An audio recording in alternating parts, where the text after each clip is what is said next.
Collecting seeds from the eastern bell-fruited mallee that went through a bushfire. So I've just taken the seed out of this one, trying to get the rest of the seed out of that one.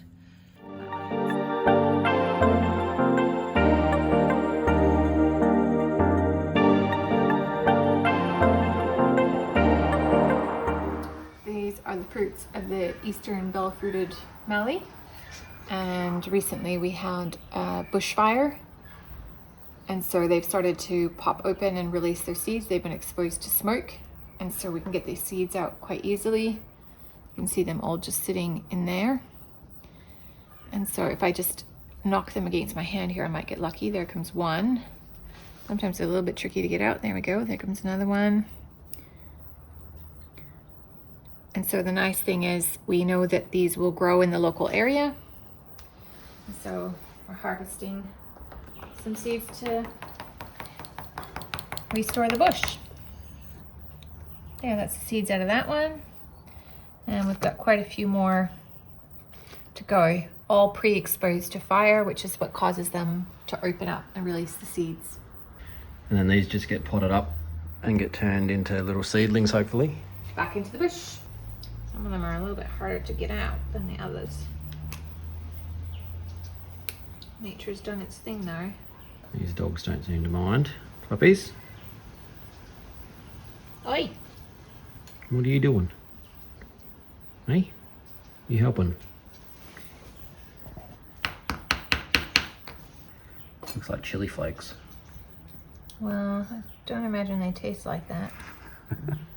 There, now they should come out. Oh, no, not quite. A little bit of work involved.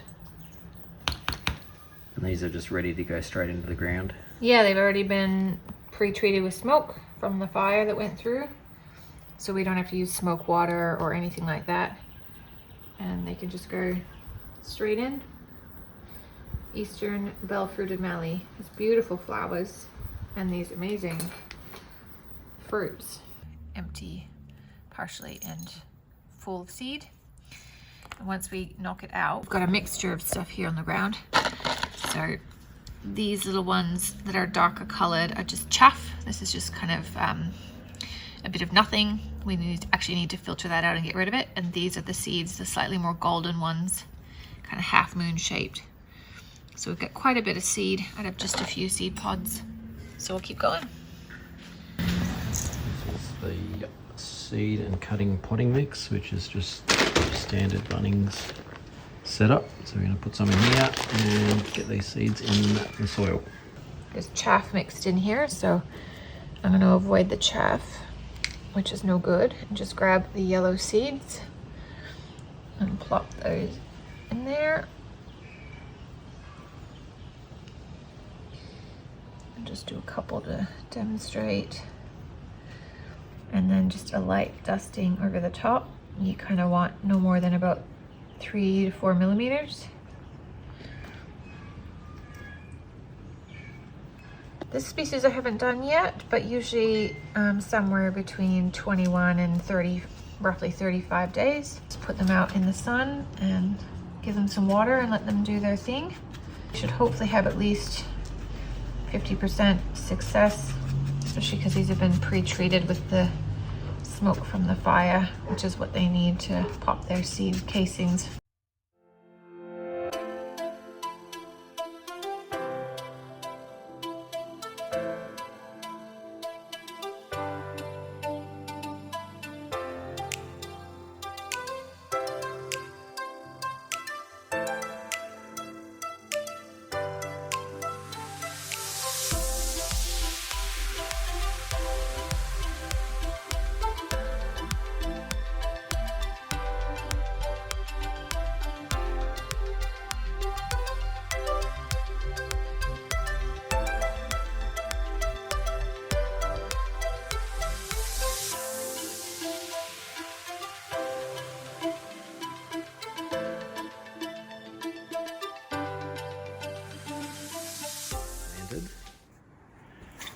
Next in line, these are seeds from the Showy Banksia. We don't currently have any growing on our property, so the hope is that these will grow quite nicely.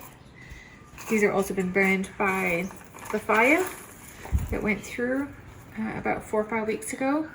So they're primed, exposed to the smoke, and ready to go straight into the ground. So hopefully we have good luck with these. A really beautiful, spectacular Banksia, as the name suggests, very showy. So I very much like them. Right, we'll plan up another 100 or wherever that is, but add it to the list. Cleaning it up.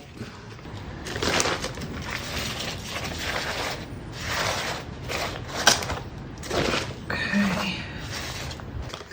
And this is the little mix that I've made to go on top, which is a bit of the seed and cutting mix, mixed with a bit of local sand.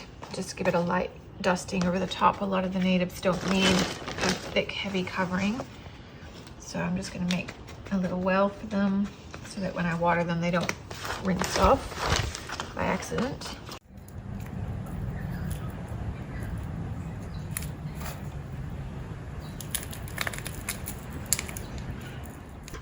Okay. We've just got a bit of sea salt. Very diluted sea salt. Fresh watering in.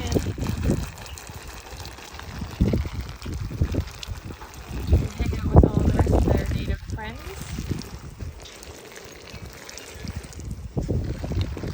So that's the Showy Banksia on the left and the eastern bell-fruited mallee here.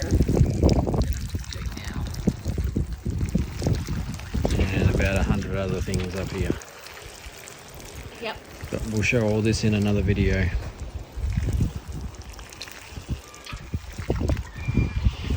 And that is seed propagation.